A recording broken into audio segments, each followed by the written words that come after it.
Welcome to my channel. आप सभी दर्शकों का मेरे यूट्यूब चैनल पे फिर से एक बार स्वागत है। आज हम जो गेट का अचीवमेंट है जो उसमें हमारे साथ पंकज जुड़ रहे हैं, जिन्होंने सिविल इंजीनियरिंग में ऑल इंडिया रैंक 23 अचीव किया है और साथ ही साथ एनवायरमेंटल साइंस एंड इंजीनियरिंग में भी ऑल इंडिया रैंक 17 अचीव किया है। तो हम पंकज के साथ जुड़ के उनकी स्ट्रेटजी, उनकी प्रिपरेशन स्ट्रेटजी, क्या क्या उनका अप्रोच रहा था, कैसे कैसे प्रिपरेशन किया था, कब से प्रिपरेशन स्टार्ट किया था, इन सभी चीज़ों के बारे में, छोटे छोटे चीज़ों के बारे में डिटेल में डिस्कशन करेंगे। और इस वीडियो में जो भी होगा वो जेन्युइन होगा, क्योंकि किसी भी कोचिंग के द्वारा स्पॉन्सरशिप या फिर किसी भी टेस्ट सीरीज वैसा कुछ नहीं है। जो भी यहाँ है genuine, real, authentic information sharing होगा। तो वीडियो शुरू करने से पहले आप सभी दर्शकों से मेरा एक रिक्वेस्ट है कि अगर आप इस चैनल पर नए हैं तो प्लीज़ चैनल को सब्सक्राइब करके इस चैनल को और बड़ा करने में अपना हेल्प प्रोवाइड करें। तो पंकज, बहुत बहुत मुबारकबाद आपको इतनी अच्छी सफलता के लिए। थैंक यू अखिल भाई फॉर वार्म वेलकम। पंकज अभी आईआईटी बीएचयू से अपना एमटेक भी कर रहे हैं सिविल इंजीनियरिंग में। तो पंकज, आप अपने बारे में थोड़ा ब्रीफली बताएं कि अभी आप क्या कर रहे हैं, आप कहाँ से आते हैं, ये आपका कौन सा अटेम्प्ट था गेट का? अभी hello everyone, my name is Pankaj Kumar Sharma and I am pursuing MTech in Environmental Engineering in IIT BHU and my BTech from NIT Patna, and I am started my preparation for GATE in 4th year of my BTech। तो basically preparation का एक motive ये था कि आगे life में क्या करना है। ऐसा कोई एज सच बहुत सारे बच्चे या फिर बहुत सारे रैंकर्स होते हैं, उनका प्रिपरेशन सेकेंड ईयर से या फर्स्ट ईयर से ही स्टार्ट हो जाता है, क्योंकि उनके शायद फैमिली बैकग्राउंड से ऐसा उनका माइंडसेट क्लियर होता है या फिर कुछ ऐसी चीज़ें होती है जो उनको पहले से पता होती है। लेकिन मेरे को ऐसा कुछ नहीं पता था कि गेट एग्जाम क्या होता है, गेट से पीएसयू वगैरह क्या मिलते हैं। तो मेरा ये फाइनल तक बहुत देर आते आते मेरे को जब पता चला, तो फाइनल ईयर में आके कि अब क्या करना है लाइफ में आगे, तो इस टाइम पे आके मैंने गेट का प्रिपरेशन स्टार्ट किया। तो उस टाइम तो मेरे को एक ही साल मिल पाया था, तो मैंने जो भी इम्पोर्टेंट चीज़ है उन पे थोड़ा फोकस किया। कोई सिस्टमेटिक ढंग से कोई प्रिपरेशन नहीं थी, तो एक साल में जितना प्रिपरेशन हो पाया तो मैंने 2022 उस सेम ईयर में मैं पास आउट हो रहा था बीटेक से, और सेम ईयर में मैंने गेट का एग्जाम लिखा तो मेरा 63.16 मार्क्स था और 1100 के आसपास रैंक थी। तो ये रैंक जर्नल के हिसाब से तो पीएसयू लेने लायक है नहीं। तो अब बाकी क्या करना है, फिर यहाँ पे भी मेरे पास दो ऑप्शन थे, प्लेसमेंट भी हो गए थे कॉलेज से, और मेरे को फिर एक ये था कि एक साल की गेट की प्रिपरेशन, दोनों चीज़ मेरे हाथों में थी। तो फिर क्या करना है, तो मेरे घर से एक बात तो क्लियर थी, बिट क्लियर, कि आपको जाना है तो गवर्नमेंट जॉब करना है, नहीं तो हमारी साइड से तो यही है कि हमको सेटिस्फेक्शन जब मिलेगा कि आप एक अच्छी गवर्नमेंट जॉब ऑफिसर रैंक की मिल जाएगी। तो मेरे भी माइंड में यही आया कि पहले कि सब बच्चों की तरह कि पहले 1-2 साल फिर प्लेसमेंट ले लेते हैं, थोड़ा सा पैसा मिल जाएगा, उसके बाद प्रिपरेशन करेंगे। लेकिन बैक ऑफ द माइंड ये भी थॉट्स आया कि ये 1 साल की प्रिपरेशन का क्या, जो 1 साल हमने की है ये फिर पूरी खराब हो जाएगी। तो उस प्रिपरेशन को कंटिन्यू रख के काफ़ी सोच विचार किया, डिस्कशन किया, और उसके बाद मैंने आईआईटी बीएचयू में एमटेक ज्वाइन कर लिया कि नहीं, हम 1 साल की प्रिपरेशन को ख़राब नहीं करेंगे। और मैंने आईआईटी बीएचयू में एमटेक ज्वाइन कर लिया, और एमटेक ज्वाइन करने का मकसद यही था कि साथ में एमटेक हो जाएगी और अपना प्रिपरेशन जो चलती है उसी को चलने दें। लेकिन वही है कि वो थोड़ा सा शुरुआत से जब सिस्टमेटिक ढंग से प्रिपरेशन नहीं की थी, तो उसमें यही कंसेप्ट एरर, बेसिक से सारी चीज़ों को नहीं समझा था। तो 2023 का गेट भी फिर उसी तरीके से लिखने का सोचा कि उसी तरीके से देते हैं, चलो देखते हैं कि थोड़ा प्रैक्टिस करके और अच्छी रैंक आ पाए।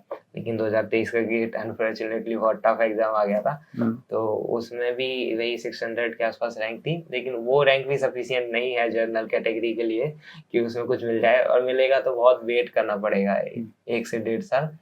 तो फिर यही 2023 का गेट जब खत्म हुआ, तो फिर एक सोचा कि चलो अच्छे तरीके से प्रिपरेशन स्टार्ट करते हैं, बेसिक्स क्लियर करते हैं। सारे बेसिक्स एक बार जब क्लियर होते चले जाएंगे तो चीज़ें आसान लगने लग जाएगी, और शायद क्या पता गेट में कुछ अच्छी रैंक आ जाए। तो वही 1 साल तक अच्छी थोड़ा सा सारे क्लियर किए, सारे सब्जेक्ट 17-18 जितने भी सिविल इंजीनियरिंग में है सबको बेसिक से क्लियर किया, और फाइनली थोड़ा टेस्ट सीरीज, अच्छे प्रिपरेशन और अच्छा थोड़ा सा प्रैक्टिस करने के बाद, और फिर ऊपर वाले की कृपा तो है ही है, तो उसे सबसे अच्छे करके ये सारी रैंक। नहीं, एमटेक के साथ साथ इतना रैंक मीन्स अचीव करना ये अपने आप में बहुत बड़ा मीन्स अपने मीन्स अचीवमेंट दर्शाता है। तो जैसा कि आपने मीन्स कॉलेज के दौरान प्रिपरेशन किया, तो एक चीज़ मैं यहाँ पे हाईलाइट करना चाहूँगा, मेरे हिसाब से गो विद द फ्लो। आपको जो भी मिल रहा है उसमें एडमिशन ले ले, क्योंकि एक स्टक डाउन होने से आपका कैरियर मीन्स स्टक टाइप का हो जाता है। तो जैसे अगर आपको मीन्स इन्होंने कॉलेज चूज किया BHU, ऐसे ऐसे कॉलेज आप चूज कर सकते हैं जहाँ पे आपको कम एफर्ट डालना पड़े और साथ ही साथ अपना प्रिपरेशन भी मैनेज कर सके। तो अगर आप मीन्स फर्दर प्रिपरेशन भी करना चाहते हैं तो ऐसे कॉलेजों का चुन करके मीन्स साथ साथ अपना डिग्री भी ले और प्रिपरेशन भी स्टार्ट करें। तो जब आपने प्रिपरेशन स्टार्ट किया था तो आपने मीन्स कोई कोचिंग का हेल्प लिया या फिर किसी मीन्स इंस्टीट्यूट के माध्यम से आपने कोई क्लास लिया, या अभी तक का प्रिपरेशन आपका कैसा रहा? मतलब मैंने जब 2022 और 23 का जो एग्जाम लिया था उसमें मैंने बिल्कुल कोचिंग का कोई हेल्प नहीं लिया था। मतलब जो भी पढ़ा था अपने से सारे नोट्स वगैरह इधर उधर से करके जुगाड़ करके, जो भी पहले से कोई पढ़ रहा था तो PDF फॉर्म में नोट्स वगैरह ऐसे मिल जाते थे, खुद से समझता था। कभी कभी स्टक हो जाता तो यूट्यूब पे हेल्प लेता था, लेकिन फिर बाद में पता चला कि ये सफिशियंट नहीं है, आपको चीज़ों को बेसिक से पढ़ना है पूरे अच्छे तरीके से। तो फिर खुद से भी ट्राई किया बेसिक से पढ़ने का, लेकिन इतना हो नहीं पाता कि इधर साथ साथ में पैरेलली एमटेक भी करनी थी, यहाँ पे भी क्लासेस वगैरह होती है, थीसिस का काम होता है साथ में हुआ। तो फिर मैंने चूज किया कि नहीं, अब किसी ना किसी कोचिंग का हेल्प ले लेते हैं। तो उसमें भी यही हुआ था कि एक कोचिंग में पूरा सफिशियंट मटेरियल नहीं था, तो मैंने पहले 2 कोचिंग चूज करी, IAS मास्टर और मेडीजी। तो मैंने हाफ ऑफ द पार्ट जो मेडीजी में कुछ अच्छा है और हाफ ऑफ द पार्ट जो IAS मास्टर में कुछ अच्छा है, इन दोनों से हाइब्रिड करके कोचिंग, मतलब हाइब्रिड करके पूरा कोचिंग किया है। तो उसका शायद मेरे को बेनिफिशियल है, क्योंकि एक कोचिंग में कुछ ना कुछ तो रह जाता है कि इस वाला, क्योंकि सिविल में 16 से 17 सब्जेक्ट है। अब एक कोचिंग कितनी भी बड़ी कोचिंग हो, वो सब सब्जेक्ट में परफेक्ट नहीं हो सकती। तो ऐसे करके हाइब्रिड टाइप से मैंने थोड़ा स्टडी की थी। जैसे कि बहुत सारे लोगों का प्रिपरेशन का स्ट्रेटजी होता है, लाइक मीन्स सेलेक्टिव प्रिपरेशन, कि हमें सब्जेक्ट वाइज प्रिपेयर करना है। कई लोग होते हैं कि मीन्स कोई रिस्क नहीं लेना चाहते हैं, सारा सब्जेक्ट कवर अप करना तो चाहते हैं। तो आपका क्या स्ट्रेटजी रहा, मीन्स पूरा सिलेबस को कवर अप करना या फिर सब्जेक्ट को प्रायोरिटी वाइज दे के उसके हिसाब से प्रिपरेशन करना? वो मैं 22 और 23 का जब मैंने गेट दिया तो मैंने वही सिलेक्टिव प्रिपरेशन का फॉर्मूला अपनाया था कि जो मैन इंपॉर्टेंट है पहले उस पर फोकस करते हैं, बाकी तो छोटे छोटे सब्जेक्ट साइड में चलते रहेंगे। लेकिन जब वहाँ दोनों गेट में मेरे लिए वर्क नहीं किया तो मेरे को समझ में आएगा कि पूरा 100% लेके चलना।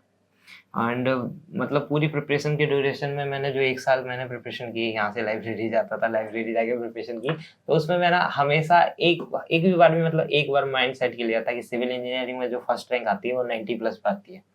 तो मेरे को हमेशा ये क्लियर था कि 90+ मार्क्स लाने हैं। मैंने कभी अपनी रैंक के बारे में नहीं सोचा था, मैंने कभी ये भी नहीं सोचा कि मेरे को फर्स्ट रैंक लानी है, बिल्कुल नहीं सोचा। बस इतना सोचा कि मेरे को 90+ मार्क्स लाने हैं, इतना कवर कर देना है गाड़ी। तो ये जितना ये सोचा है ना कि मैंने कि 90+ मार्क्स लाने हैं, वो कवर करने के बाद फिर एक्चुअल एग्जाम में जाके 80 और 81 के आसपास मार्क्स आए। सही बात है, अपना लक्ष्य थोड़ा ज़्यादा रखना चाहिए ताकि एग्जाम में जाके थोड़ा सेटल होके भी मैं एक अच्छे जगह पे मीन्स अपने आप को अपने आप को सेटल कर पाऊँ।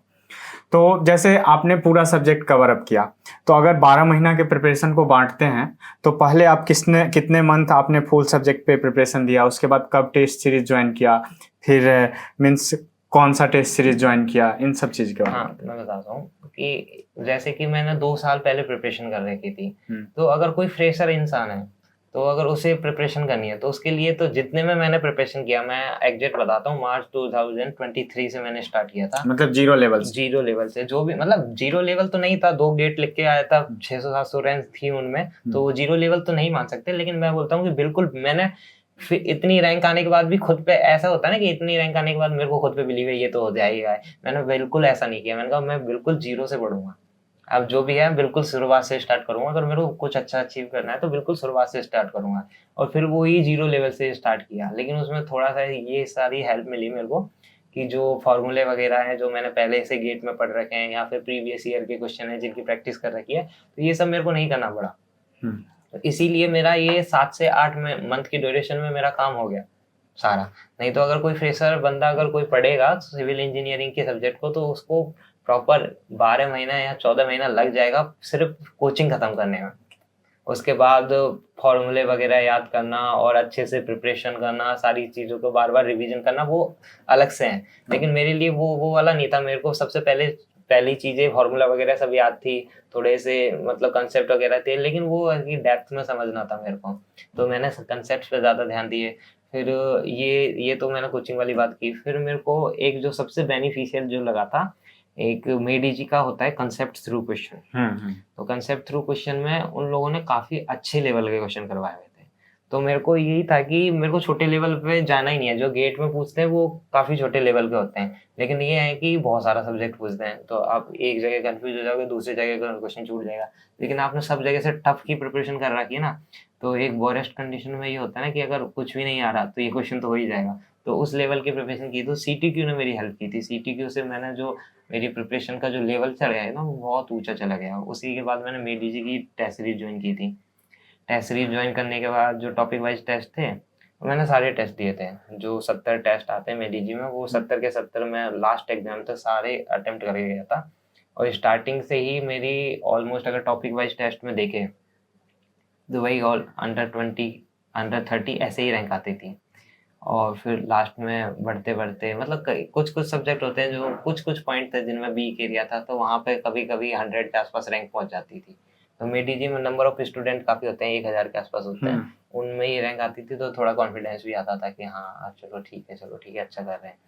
लेकिन फिर वही बात था कि फिर वहाँ भी डर लगना रहता था कि कैसे सब कुछ लोग, वहाँ भी कोई टफ क्वेश्चन आ जाता था तो प्रॉब्लम आ जाती थी कि कैसे अटेम्प्ट करे, उसे करे। तो फिर इन सब से चीज़ों से बचने के लिए एक बार मतलब ऐसे ही लिटिल बिट यहाँ मैथ्स से खाना खा के लाइब्रेरी जा रहा था, और ऐसे ही थॉट प्रोसेस में चल रहा था कि ऐसे कुछ तो चीज़ें हैं जो हमको गेट एग्जाम में अंदर जाके स्टक कर देती है। मतलब कुछ बच्चे, जैसे मैं ऐसे थॉट प्रोसेस कर रहा था कि कुछ बच्चे मैंने देखा कि बाहर आके बोलते यार मेरा तो माउस काम नहीं कर रहा था एग्जाम में, और या फिर मेरा तो इन्विजिलेटर आया और 10 मिनट खा के चला गया, या फिर मेरा बीच स्क्रीन बंद हो गया। तो ये सारी चीजें मैं ऐसा थॉट प्रोसेस कर रहा था कि सब कुछ करूँ, by the luck of chance ये मेरे साथ हो जाती है। तो मेरे साथ हो जाती है तो मेरी तो 1 साल की मेहनत, या फिर जितनी भी मैंने 2-3 साल की मेहनत की, वो सारी पानी में मिल जाएगी ना। उसका तो कोई अपने ऊपर ये नहीं लेगा कि नहीं ये मेरी वजह से हुई है, तुम कोई टेंशन ना करो, सारा नुकसान होगा जो अपने को होगा ना। तो फिर उस पॉइंट ऑफ टाइम पे मैंने सोचा कि इसको कैसे ओवरकम किया जाए, ये जो इतना सारा गैप जो चल रहा है ना, इसको कैसे ओवरकम किया जाए। तो फिर वहां से एक आइडिया आया कि ऐसा करते हैं, जो फुल लेंथ टेस्ट जो हम लगाएंगे टेस्ट सीरीज में, उसको 3 घंटे का नहीं देते हैं, हम 2.5 घंटे में अटेम्प्ट करते हैं। Max to max invigilator 10 minute खाएगा, आपका माउस खराब हो गया तो 10 से 15 मिनट उसमें चले जाएंगे, या फिर आपकी स्क्रीन बंद होगी तो 5 मिनट जाएंगे। मैक्स टू मैक्स आपका आधी घंटा खराब हो जाएगा गेट एग्जाम में। हम आधे घंटे को फॉरगेट कर देते हैं गेट एग्जाम से, हमारे लिए गेट एग्जाम 2.5 घंटे का है। तो मैंने यही टेस्ट सीरीज करके 12 टेस्ट सीरीज थे, उसके फुल लेंथ 12 टेस्ट थे, जिसमें 4 बेसिक लेंथ थे, फिर 4 एडवांस थे और 4 मॉक थे। ये सब टेस्ट को मैंने 2.5 घंटे में किया था। मैंने शुरुआत का पहला टेस्ट दिया जिसमें मेरे 50 अटेम्प्ट थे, लेकिन उसमें रैंक मेरी 37 थी मेडीजी के उसमें। उसके बाद धीरे धीरे 50 से 55 हुए, 56 हुए, 57 हुए। इवन मैं जो एडवांस लेवल के टेस्ट थे उनमें भी 50-55 अटेम्प्ट करने लग गया 2.5 घंटे में सिर्फ। तो वो जो 2.5 घंटे की स्ट्रेटजी थी ना, वो मेरे लिए बहुत काफ़ी अच्छी बेनिफिशियल हुई। और फिर मॉक टेस्ट में भी मैंने यही किया कि नहीं कुछ नहीं करना, जो भी पेपर देना है 2.5 घंटे में देना है। 2.5 घंटे में ही पेपर दिया, उसमें भी मेरी 50 से 60 रैंक आती थी। अभी अपने IIT BHU में जैसे कि एमटेक में से ही 2 बच्चे और हैं मेरे साथ जो अंडर 100 आए हैं, तो उन लोगों से भी डिस्कशन करते रहते थे कि कैसा तुम्हारा मॉक वगैरह रहा है। तो वो लोग भी बताते थे कि इतनी रैंक आती थी, उन लोगों की भी आसपास ही रैंक आती थी मेरे। लेकिन मैं उस पॉइंट ऑफ टाइम पे ऐसा थोड़ा खुश होता था कि ये लोग 3 घंटे में देख के आए, मैं 2.5 घंटे में देख के आया हूँ। तो मेरे लिए थोड़ा सा बेनिफिशियल है। और last of end of the day जब एग्जाम हुई, तो ये इतना बेनिफिशियल हो गया कि हमारा सिविल का पेपर थोड़ा लेंथी आ गया था। जहाँ बच्चे 55 क्वेश्चन अटेम्प्ट कर रहे थे, मैं 63 अटेम्प्ट करके आ गया। और जहाँ 55 वो अटेम्प्ट कर रहे थे, मेरे 55 सही है। तो वो 2.5 घंटे का प्रोसीजर है। ये सबसे ज़्यादा मैं बता रहा हूँ अपनी जर्नी में एक यूनिक है, ये 2.5 घंटे वाला मैंने जो यूज किया, और यूनिक है, और ये बहुत बेनिफिशियल रहा मेरे लिए। जैसे अगर टेस्ट सीरीज में मीन्स क्वेश्चन अटेम्प्ट करने की बात हो या रियल पेपर में क्वेश्चन अटेम्प्ट करने की बात हो, तो आपका स्ट्रेटजी क्या था? लाइक 1 नंबर का क्वेश्चन होता है, 2 नंबर का क्वेश्चन होता है, या फिर किसी क्वेश्चन में स्टक कर गए तो दूसरे क्वेश्चन पे तुरंत मूव कर गए, तो क्या स्ट्रेटजी से पेपर अटेम्प्ट करते थे? और सेम मतलब वही जो टेस्ट सीरीज में अटेम्प्ट किया वही मीन्स पेपर में भी किया, या फिर कुछ डिफरेंट? ये टेस्ट सीरीज अटेम्प्ट का तरीका मेरा बहुत यूनिक था। मतलब आई थिंक मैंने आज तक मैं मतलब लोगों को जब मैं शेयर करता हूँ ना कि ये मेरा तरीका है, तो वो लोग भी शॉक हो जाते हैं कि भाई ये तो हमने तरीका आज तक देखा ही नहीं। एक तो ये 2.5 घंटे वाला तरीका मैंने बताया, इसके बाद मैंने थोड़ी थोड़ी चीजें ऑब्जर्व की थी, एक एक चीजें कि सारा कुछ माउस पे करना है। और जैसे कि मैं लैपटॉप में टेस्ट नहीं देता था, मैं IIT BHU की लाइब्रेरी में जाके डेस्कटॉप पे टेस्ट देता था, क्योंकि रियल एग्जाम में डेस्कटॉप पे टेस्ट देना है। आपको थोड़ा सा गर्दन ऊपर नीचे करनी है, लैपटॉप पे जैसे अभी ये लैपटॉप पे इसकी स्क्रीन बिल्कुल यहाँ पे नीचे है, डेस्कटॉप की थोड़ी ऊपर रहती है, तो वही एग्जाम का प्रिपरेशन से में रहता था। एग्जाम जब देने जाता था, फुल लेंथ की बात कर रहा हूँ, वैसे मॉक टेस्ट तो मैंने यही दिए थे, लैपटॉप या टैब में ऐसे ही दिए थे। और फुल लेंथ का जो जब दिए थे ना, तो हमेशा वो लाइब्रेरी में ही जाता था, और उसमें ये करता था कि फोन वोन वगैरह कुछ नहीं लेता था, एक्चुअल गेट एग्जाम का फील करने का सोचता था। तो ये केस हुई। फिर मेरा जो तरीका था वो थोड़ा यूनिक था, मैं फर्स्ट क्वेश्चन से स्टार्ट करता था, और फर्स्ट क्वेश्चन से लेके लास्ट क्वेश्चन तक बीच में एक भी क्वेश्चन मिस ना करते हुए लास्ट तक सारा क्वेश्चन अटेम्प्ट करता था। और उसमें जितना क्वेश्चन होता था वो मेरा 100%, फर्स्ट अटेम्प्ट इज 100% अटेम्प्ट था मेरा। ज्यादातर लोगों को या फिर टॉपर्स को आपने ये सुनता होगा कि पहले एक अटेम्प्ट मारते हैं, इजी क्वेश्चन करते हैं, फिर दूसरे में और टफ और टफ। मेरे साथ ये था कि जो क्वेश्चन होना है फर्स्ट अटेम्प्ट में होना है। और मैंने सारे टेस्ट में ऐसे ही किया है कि एक से लेके, और पहले क्वेश्चन से मतलब पहले सिविल इंजीनियरिंग ट्राई करता था, बाद में एप्टीट्यूड पीछे टाइप करता था। तो सिविल इंजीनियरिंग का पहले क्वेश्चन से लेके 55 क्वेश्चन तक तो मेरे को लगा देते थे एकदम में। उसमें भी यही प्लानिंग थी कि 2 घंटे में 1 से लेके 55 क्वेश्चन पूरे लगा देने। तो जैसे कि मैंने रियल एग्जाम में भी वही सेम चीज किया, तो 2 घंटे नहीं, वहाँ तो थोड़ा एक्स्ट्रा टाइम लग गया था क्योंकि पेपर लेंथी था। 2 घंटे और 20 मिनट के आसपास टाइम लग गया था उसमें। तो मैंने 1 से लेके 55 क्वेश्चन अटेम्प्ट किए, और पहले अटेम्प्ट में मैंने 49 क्वेश्चन कर दिए। और उसके बाद मेरे पास 6 क्वेश्चन तो इसके बचे हुए थे, और उसके बाद फिर मैंने एप्टीट्यूड की, उसमें भी 20 से 25 मिनट मेरे को एप्टीट्यूड में लगा, और बाकी जो 6 क्वेश्चन बचे थे फिर उनमें से 4 क्वेश्चन करके, लास्ट के जो टाइम बचा उसमें 4 क्वेश्चन करके फिर मैंने पेपर बंद कर दिया। हाँ, लाइक स्टार्टिंग में एक्यूरेसी प्रॉब्लम आता है कि लोग मैक्सिमम क्वेश्चन अटेम्प्ट करते हैं, एक्यूरेसी में थोड़ा मतलब ज़्यादातर एरर होने लगते हैं। तो उस एक्यूरेसी को आपने कैसे इम्प्रूव किया, या फिर क्या बोलते हैं लाइक जो भी पेपर में आप अटेम्प्ट करते थे, तो जैसे एक रिवर्स प्रोसेस होता है, लोग मीन्स पहले एक बार तो मीन्स थ्रूली पढ़ लेते हैं, उसके बाद क्वेश्चन जैसे जो नहीं बना उसका फिर से कॉन्सेप्ट देख के उस क्वेश्चन के बेस पे कॉन्सेप्ट तैयार करते हैं। तो इस सब में आपका क्या स्ट्रेटजी था? इन सब में मेरा स्ट्रेटजी ऐसा था कि मैं बैक ऑफ द माइंड बहुत स्ट्रांग होके आता था। जैसे कि मैं एग्जाम में देने जा रहा हूँ तो मैंने फुल रिवीजन करके जाया है, तो फिर मेरा ना एक बैक ऑफ द माइंड ऐसा स्ट्रेटजी रहता था कि आप जो भी पढ़ के आए हो, आप सफिशिएंट पढ़ के आए हो, अगर आपसे क्वेश्चन नहीं बन रहा तो वो पूरे 3 घंटे में नहीं बनेगा। तो इससे मेरा एक थोड़ा अटेम्प्ट ये बचा ना कि आप बार बार क्वेश्चन पढ़ते हो, जैसे कि आपने फर्स्ट राउंड में क्वेश्चन पढ़ा, उसको पढ़ा और फिर उसको डिसाइड किया कि छोड़ू या करूँ, तो मेरा इसमें टाइम बच गया। मैंने फर्स्ट क्वेश्चन पढ़ा तो मेरा डायरेक्ट अटेम्प्ट यही है कि करना है, कैसे भी करना है। तो वो एक चीज है, उसमें एक मेरा टाइम बच गया, और वो जो बैक ऑफ द माइंड थोड़ा स्ट्रांग था कि मैंने सब कुछ पढ़ा हुआ है, मेरे को सब कुछ मतलब आई है, अगर ये क्वेश्चन नहीं आया तो मेरे से नहीं बनेगा। मतलब मैं ऐसा नहीं सोचता था कि ये क्वेश्चन मेरे से नहीं आया तो किसी से नहीं बनेगा, लेकिन ये जरूर सोचता था कि अगर ये क्वेश्चन मैंने अभी नहीं बनाया तो मेरे से बाद में भी नहीं बनेगा। तो उस वाले मोटिवेशन को लेके और कहीं ना कहीं से थोड़ा सा दिमाग लगाने के बाद वो बन ही जाता था वो क्वेश्चन। जैसा कि सिविल का सिलेबस इतना लंबा है, लाइक बहुत सारे सब्जेक्ट हैं, बहुत सारे फार्मूले कॉन्सेप्ट हैं, तो रिवीजन का क्या स्ट्रेटजी आपका रहता था? कुछ कुछ फार्मूले कैसे मीन्स आप हमेशा माइंड में मीन्स मेमोराइज करके रखते थे? रिवीजन का आपका बेसिकली क्या स्ट्रेटजी था?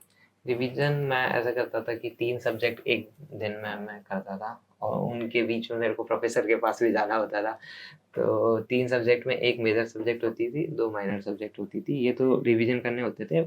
बाद में इनके फॉर्मूले भी लगाने, वो फॉर्मूले तो मेरे को जनरली याद ही थे क्योंकि 2 गेट मैंने देख के आया था, और नए जो फॉर्मूले थे उनको याद करना था। एक तो वो थोड़ा एक चैलेंज था कि नए फॉर्मूले याद करने, क्योंकि वो बहुत छोटा डोमेन था जो 2 गेट में यूज किया था। इसके बाद अब जो बड़ा डोमेन यूज किया ना, तो इसमें मतलब नए फॉर्मूले याद करने थे, और वो जो फॉर्मूले वो तो याद ही थे। फिर मेरे को सबसे बड़ी बात थी कि थ्योरी पे अच्छे से प्रैक्टिस करना था, क्योंकि जब से गेट एग्जाम में एमएसक्यू के वाले जो प्रॉब्लम्स आने लगे हैं ना, तो थ्योरी बहुत अच्छे लेवल की आने लगी है। कि आप थ्योरी नहीं करोगे वहीं बच्चे अटक जाते हैं, मतलब ज्यादातर बच्चे स्टक करते हैं आजकल, थ्योरी पे स्टक करते हैं गेट एग्जाम के में। एमएसक्यू में 2 से 3 क्वेश्चन सही होते हैं, एक ही क्वेश्चन के 2 से 3 पॉइंट सही होते हैं, तो उसमें कर जाते हैं। मैंने थ्योरी को अच्छा बनाया। और फिर फॉर्मूले तो मेरे को इतने ज्यादा याद नहीं करने थे, तो मैंने शॉर्ट नोट्स भी नहीं बनाए। मैंने अपने नोट्स को ही बार बार रिवाइज करने का सोचा था। तो बार बार रिवाइज करने के बाद वो चीजें इतनी स्ट्रॉन्ग टाइप की हो गई थी ना, कि ऐसा पता चल गया था कि ऐसे पेज पर रहते थे कि इस पेज पे क्या लिखा हुआ है, तो जस्ट उसका जो इम्पोर्टेंट है। फिर मैं 3 टाइप के हाइलाइटर भी यूज करता था। एक हाइलाइटर होता था उसके लिए, टॉपिक का नाम होता था उसके लिए, फिर एक 2 टाइप के हाइलाइटर थे, एक फॉर्मूले के लिए, एक थ्योरी का इम्पोर्टेंट लाइन करने के लिए। तो उससे मेरे को बहुत हेल्प हुई कि जो इम्पोर्टेंट चीज है, तो जब अपन पढ़ते हैं और बाद में रिवीजन करते हैं, 2 अलग अलग फेज है। क्योंकि पढ़ते टाइम तो अपने को लगता है हाँ इजी इजी इजी, अब रिवीजन करने के टाइम मिल जाते हैं। तो वो हाइलाइटर ने मेरा काफी यूज किया। तो जो पढ़ते टाइम में मैं हाईलाइट कर देता कि ये थ्योरी के लिए इम्पोर्टेंट है, ये फॉर्मूले के लिए इम्पोर्टेंट है, ये टॉपिक इम्पोर्टेंट है। जैसे टेस्ट सीरीज अटेम्प्ट किया तो उसमें बहुत सारे एरर हुए, तो उसको कैसे इम्प्रूव करते थे? फिर उसको मीन्स उसमें कॉन्सेप्ट का क्या मीन्स मिस इंटरप्रेट हम कर रहे हैं, उस सब चीज़ों को कैसे इम्प्रूव करते चले गए? मतलब मैं ऐसा करता था कि मैं तुरंत तो उसका ऐसे मतलब टेस्ट सीरीज का इवैल्यूएशन कैसे करते थे? वही। टेस्ट सीरीज अटेम्प्ट के बाद तुरंत एनालिसिस तो कर लेता था कि कहाँ कहाँ मिस्टेक हुई है, लेकिन उसको तुरंत सॉल्व नहीं करता था। मतलब अब मैंने जो टारगेट बनाया है कि मेरे को आज ये सब्जेक्ट कंप्लीट करके ये टेस्ट सीरीज कंप्लीट करनी है, तो मैंने वो टेस्ट सीरीज कंप्लीट कर ली, उसमें देख लिया कि ये मिस्टेक हुई है।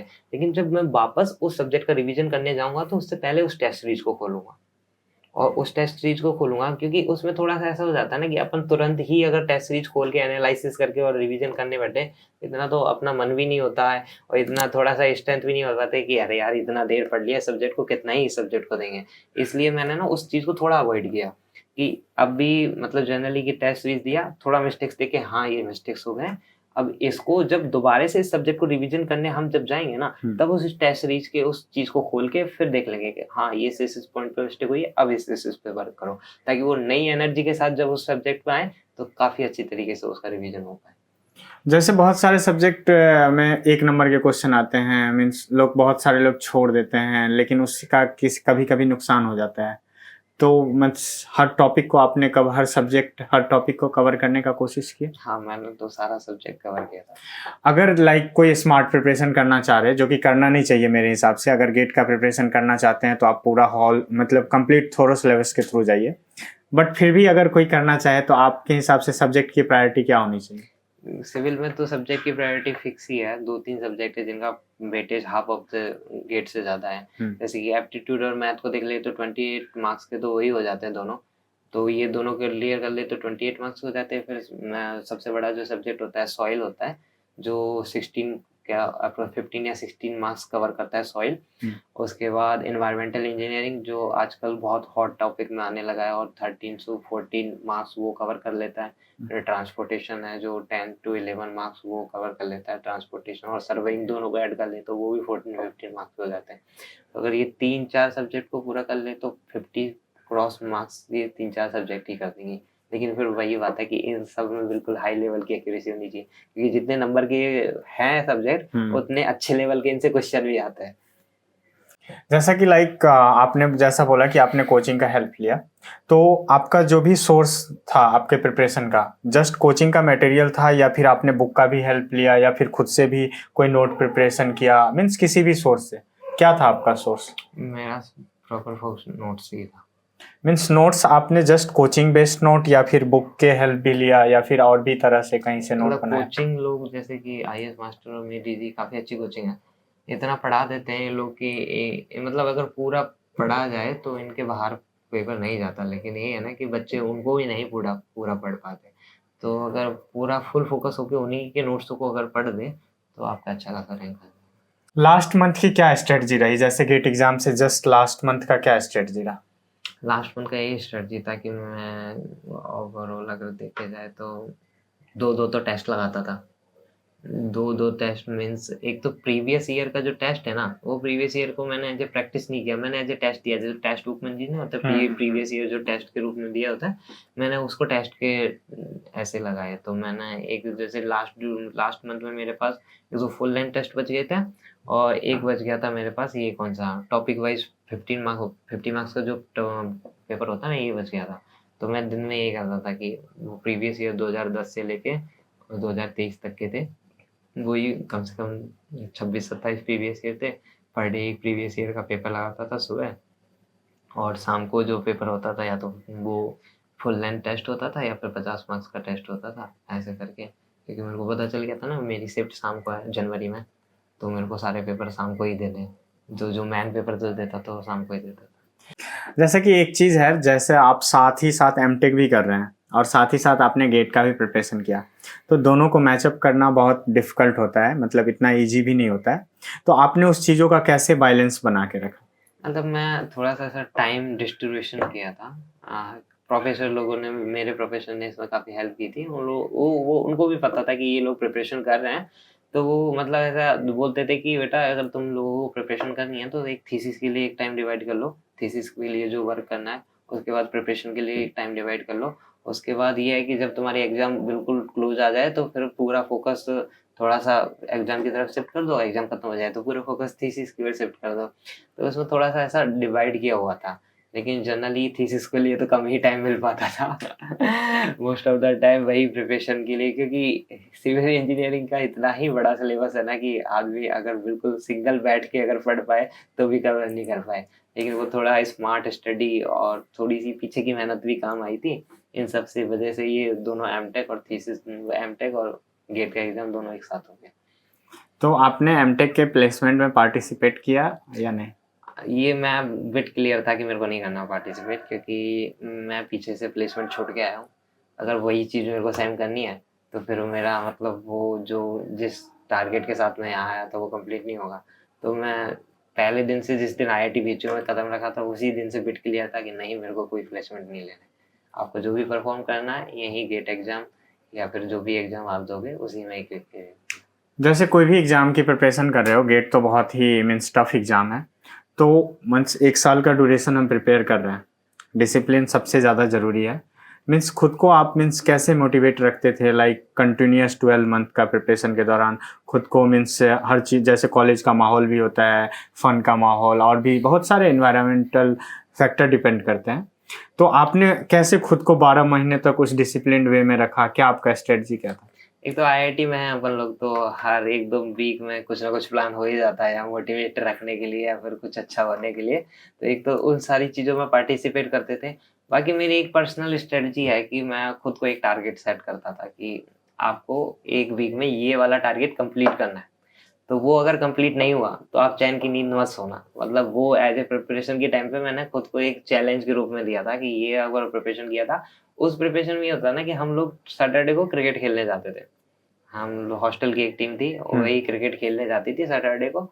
तो मैंने कुछ-कुछ ऐसे चैलेंज लिए कि इस बार अगर सैटरडे को मेरा प्लान पूरा नहीं हुआ तो मैं क्रिकेट खेलने नहीं जाऊँगा, और मैं क्रिकेट कभी छोड़ता नहीं था। तो उसकी वजह से ये था कि वो सैटरडे को होने से पहले, सैटरडे का हाफ ऑफ द डे पूरा क्रिकेट में जाता था। अच्छी तरीके से क्रिकेट खेलते थे पूरे वीक में, क्योंकि बाकी सारे ब्रांच के बच्चे जो भी थे सब लोग फ्री होते थे।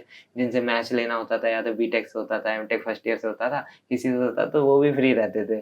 तो सैटरडे के दिन ये था कि वो उस दिन मैच खेलने जाना, अगर आपका टारगेट पूरा नहीं हुआ तो मैच खेलने नहीं जाऊँगा। तो ये सारी चीज़ें, तो ऐसे धीरे छोटी-छोटी चीज़ें हैं वो हम लोग खुद के मन में ही रख सकते हैं, लेकिन उसी से ही टारगेट पूरे होते हैं।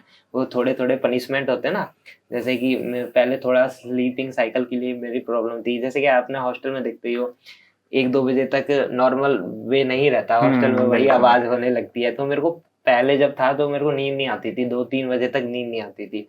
तो उसका फिर मतलब कि इसमें किसी का तो नुकसान नहीं है, अपना ही है। तो वो थोड़ा खुद को स्ट्रिक्ट किया कि चाहे 3 बजे सो, आपको उठना 7 बजे है, क्योंकि आपको 8:30 बजे लाइब्रेरी पहुँच जाना है, तो आपको उठना 7 बजे है। तो धीरे-धीरे 3-4 दिन की नींद खराब हुई, अपने आप 12 बजे नींद आने लगी, कितना भी आवाज़ हो 12 बजे नींद आने लगी। एक बार थोड़ा डिसिप्लिन बन गया, थोड़े दिन का बन गया, तो फिर कंटिन्यू हो गया, 12 बजे नींद आ जाती थी, 7 बजे अपने आप खुल जाती थी। आपका डेली का रूटीन फिक्स रहता था या फिर depending upon the free time आप मीन्स प्लान करते थे? नहीं, एक्चुअली ये जो लास्ट के 3 मंथ से इसमें तो फिक्स था। मैं सुबह 8 बजे नहा के फ्री होता था, ब्रेकफास्ट करके 8:30 बजे लाइब्रेरी पहुंच जाता था। तो फर्स्ट राउंड जो प्रिपरेशन का होता था डे में 8:30 से और 12:30 बजे के आसपास में खाना खाने आता था हॉस्टल। तो 8:30 से 12:30 में और वो एक प्रिपरेशन का वो चल रहा था। फिर खाना खा के 1:30 के आसपास मैं लाइब्रेरी पहुंचता था। 1:30 से और 5 बजे तक जब डिपार्टमेंट में साइन करने जाने आते थे तो 5 बजे तक वो पढ़ता था। तो फिर वही बीटी पे चाय समोसे या फिर अपने एलसी पे कुछ खाने होते थे तो 6 बजे तक वहाँ पहुँच जाता था। फिर 8 बजे फिर खाना खाने आता था, फिर 1-2 घंटे का ये ब्रेक हो जाता। फिर 8 से खाना खाने के बाद 9 बज जाते थे और 9 से और 11 साढ़े 11 बजे तक फिर लाइब्रेरी में रहता मीन्स था। आपका सब्जेक्ट वाइज रूटीन बटा रहता था हाँ, कि इस सब्जेक्ट दिन को वाइज ये एक दिन के बाद ये करना है, इसके बाद ये करना है। जैसे कि लाइक आपको तो अब मीन्स हर ऑप्शन अवेलेबल रहेंगे तो आपकी क्या प्रायोरिटी होगी, कहाँ मीन्स कौन सा पीएसयू आपका टारगेट होगा? वो पीएसयू अभी सिविल की टॉप मोस्ट पीएसयू ने तो रिक्रूट करना बंद कर दिया एनएचएआई ने। लेकिन अभी मोस्ट प्रायोरिटी ये रहेगी ओएनजीसी आईओसीएल, जहाँ पे भी सबसे पहले चांस मिल जाए। अगर आप मीन्स अपने जूनियरों को या तो जो बीटेक में अभी मीन्स बीटेक अपना परस्यू कर रहे हैं या जस्ट बीटेक पास करके एमटेक करने की सोच रहे हैं या गेट प्रिपरेशन करने की सोच रहे हैं तो उसको आप क्या मीन्स सजेस्ट करेंगे? मैं तो बस यही सजेस्ट करूँगा कि अगर आपको अच्छी रैंक लानी है और एक एज ए पीएसयू ऑफिसर के रूप में जाना है, मतलब आपका गोल फिक्स होना चाहिए कि अगर आपको एमटेक करनी है तो उसके हिसाब से प्रिपरेशन करो, पीएसयू में ऑफिसर बनना है तो उसके हिसाब से प्रिपरेशन करो। अगर पीएसयू में ऑफिसर बनना है तो शॉर्टकट मेथड पे बिल्कुल मत जाओ। जो भी है पूरा एकदम से अच्छे तरीके पे प्रिपरेशन करो कि आप वर्स्ट कंडीशन में भी इतना परफॉर्म कर पाओ कि आपका पीएसयू में तो हो ही जाए। और अगर ये चीज़ लेके चलोगे ना कि नहीं पीएसयू नहीं मिला तो कोई बात नहीं, आईआईटी में एमटेक हो जाएगा, तो सिर्फ आईआईटी में ही एमटेक होगा, ये लिख के ले लो। पीएसयू कभी नहीं मिलेगा। तो एक गोल है ना, वो बिट क्लियर होना चाहिए कि क्या करना है। अगर वो गोल अगर ये है कि पीएसयू में जैसे मैं अब एमटेक में आया तो मेरे लिए ये नहीं कि आईआईटी में एमटेक, अब मैं दोबारा थोड़ी आईआईटी में एमटेक कर सकता हूँ। तो मेरे लिए फिक्स था कि आपको जाना है तो पीएसयू में जाना है किसी भी कंडीशन में। जब बिल्कुल आपके उस दिन अगर पूरे दिन आपका लक बिल्कुल बेकार चलेगा, आपके चीज़ में एक भी चीज़ फेवर नहीं होनी है ना, उस कंडीशन में भी आपको बस कैसे भी कैसे करके पीएसयू में 200-250 रैंक तक भी अगर आ गई ना तो आपको पीएसयू मिल जाएगी। उस कंडीशन के लिए वर्क किया था मैंने। तो मेरे को जब वहाँ पे एक्चुअल एग्जाम में कुछ चीज़ें जो सारी चीज़ें जो मेरे को मेरे फेवर में मिली तो फिर मेरे को यहाँ पे 23 पे वो कन्वर्ट हो गई। हमने मीन्स बहुत सारी चीज़ें मीन्स जानने का कोशिश किया इस वीडियो के माध्यम से। पंकज, मेरे से जुड़ने के लिए बहुत बहुत धन्यवाद। थैंक यू और आपको all the best for the future. Thank you. आप सभी दर्शकों को वीडियो देखने के लिए बहुत बहुत धन्यवाद। अगर आपको कुछ भी और भी चीज़ें जानने हो तो कमेंट बॉक्स में आप पूछ सकते हैं। मैं भी और पंकज भी समय के अकॉर्डिंग आंसर करने का कोशिश करेंगे। साथ ही साथ मेरे लिंक्डइन प्रोफाइल से भी आप जुड़ सकते हैं, अखिल झा। आप सभी दर्शकों को बहुत बहुत धन्यवाद।